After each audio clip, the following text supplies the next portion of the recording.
Taking responsibility. When you are called home, when you are somehow struck by the absolutely mysterious and irrevocable desire to know the truth of who you are, then you must be willing to put aside every story of separation. Every story of separation is a story of war. Human beings have been making war in every culture for a very long time. Culture is a reflection of the individual mind, and the individual mind is a reflection of the cultural mind. Since you are hearing this, I assume you are interested in peace in your own mind. You are not waiting for them to make peace. This is good news, because war is fought to get others to do it our way, so that we can live in peace.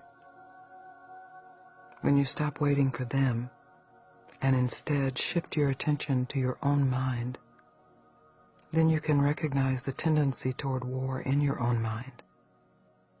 The tendencies of totalitarianism, hate, revenge, and holding on. And you can recognize the suffering that these tendencies continue to deliver.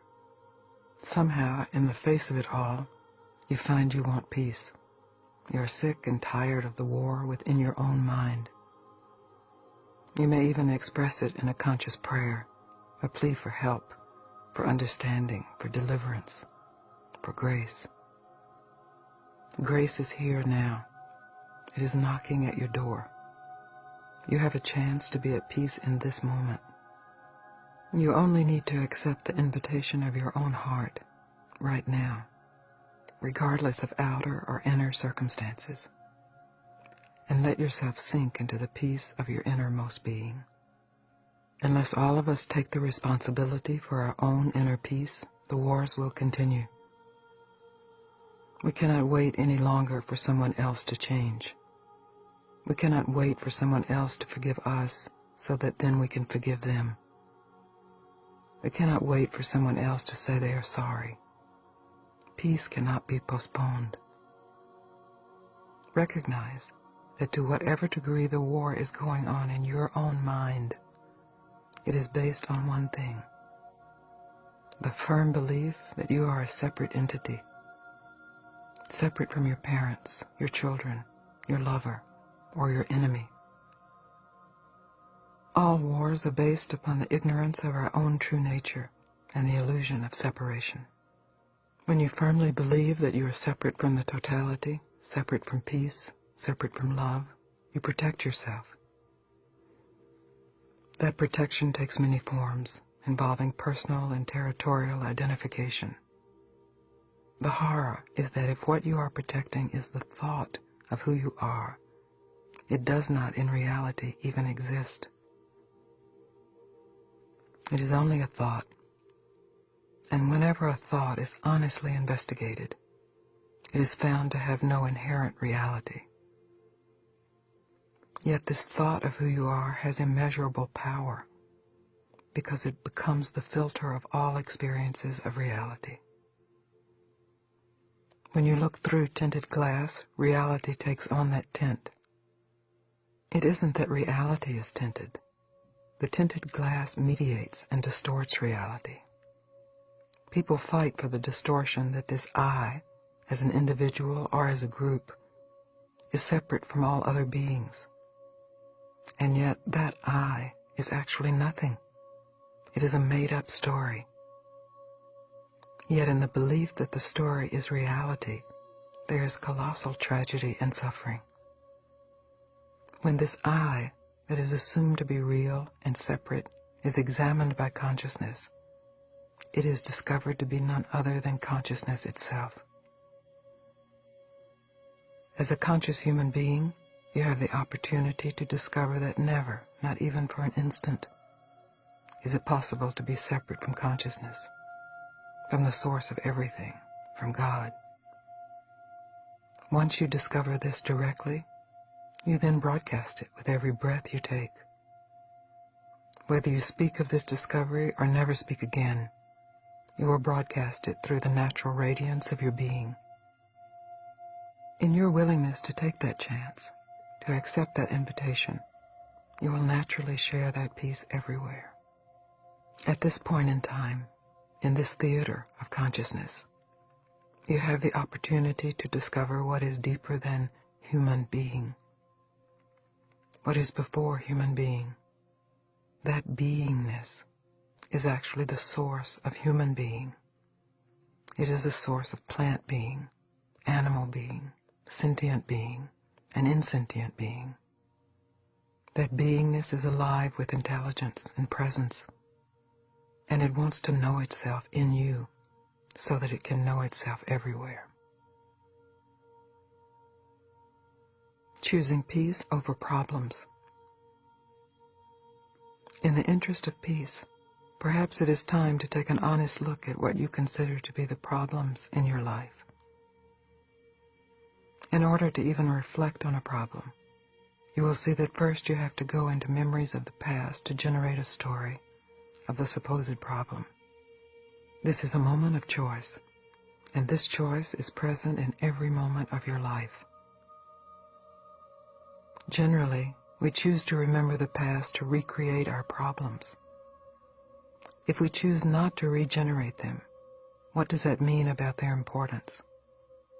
How can we know we have learned the lesson? We have an investment in the problem's importance, so that we go back to the past to conjure it up again. This is called rebirth.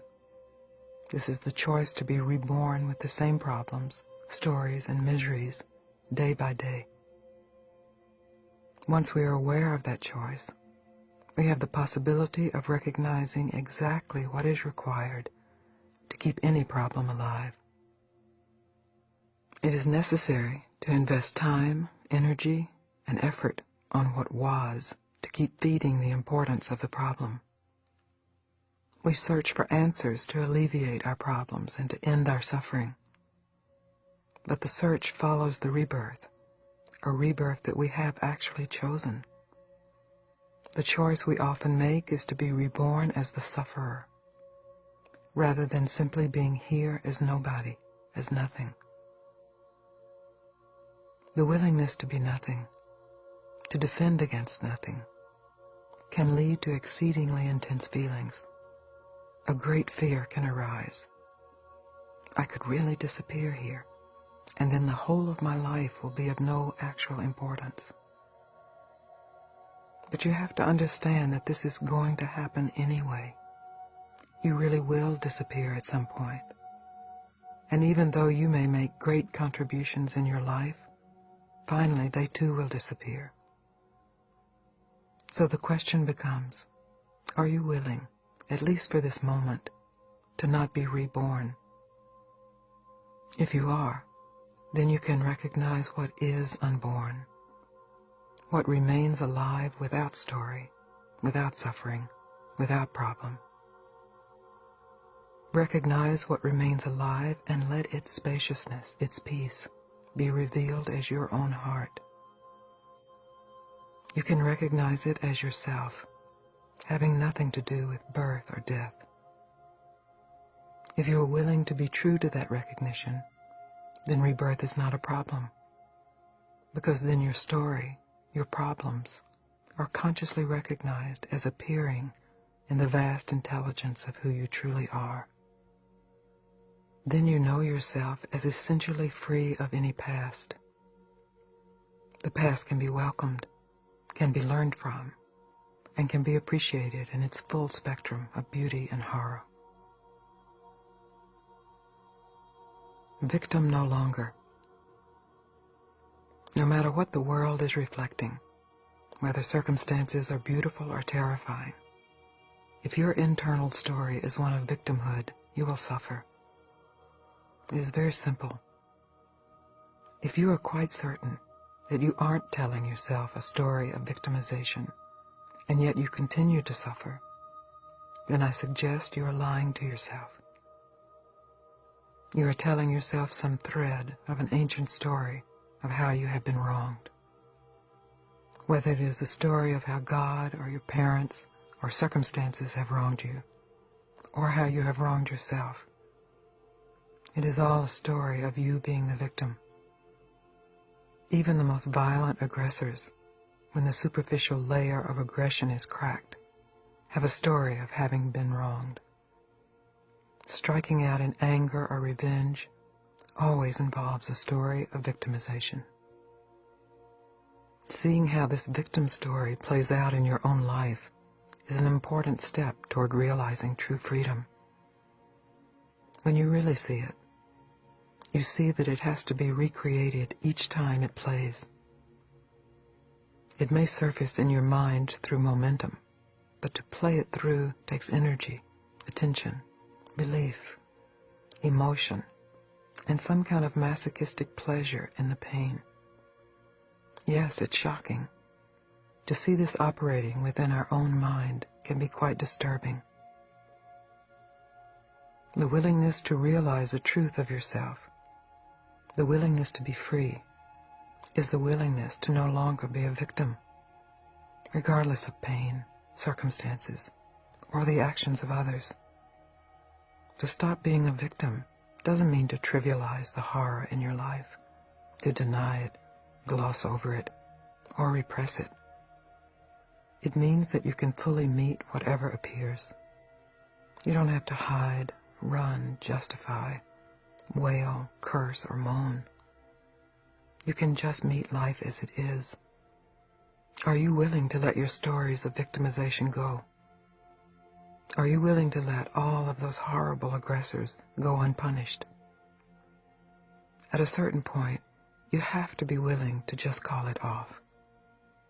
Yes, there has been horrible suffering, and you have been on both ends of it. You have perpetuated it, and you have experienced it directed at you. Are you willing to end it? You are free to suffer, and you are free to stop suffering. No one can end it but you. That is where your freedom is. Conscious freedom is the freedom to meet suffering consciously, and then consciously choose to let it go. The bondage is in being unaware of the choice.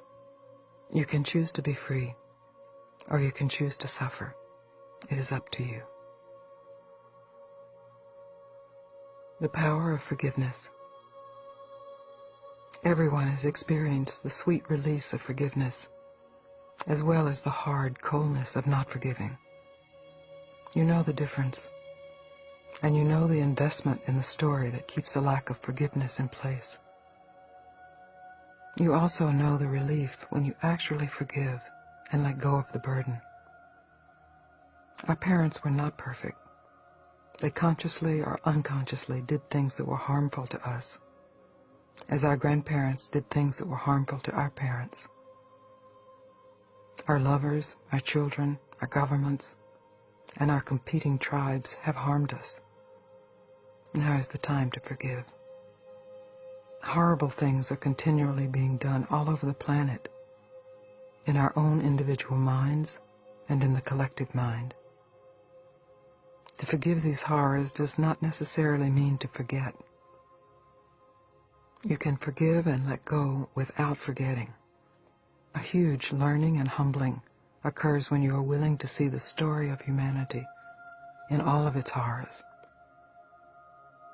Yet you can also recognize how much effort is needed to hang on to the story. You can see that all of the effort and attention put into hanging on are actually a meditation on not forgiving. The stories continue to replay, with an obsession over what should have been done or what might be done again. Continuing to replay the story saps your energy. It is exhausting. I honor the need to remember and to witness the horror that has been done and is still being done. But usually we bring to that memory more hatred, suffering, and misery, which ensures even more hatred, suffering, and misery. After the war in Yugoslavia in 1999, I saw a news clip of a home video filmed by a man who said he was making the video so that his children could see what had been done to them, so that they would never forgive or forget. The horrors occurring at that time were themselves in retaliation for what one group of people had previously done to the other. The futility and the waste of this kind of tribal warfare is going on within our own minds as well. I'm not going to let go of what they did to me because it was wrong. Yes, wrongs have been done and are still being done.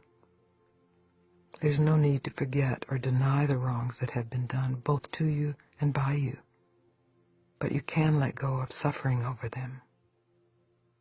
Forgive them, for they know not what they do, is the truth.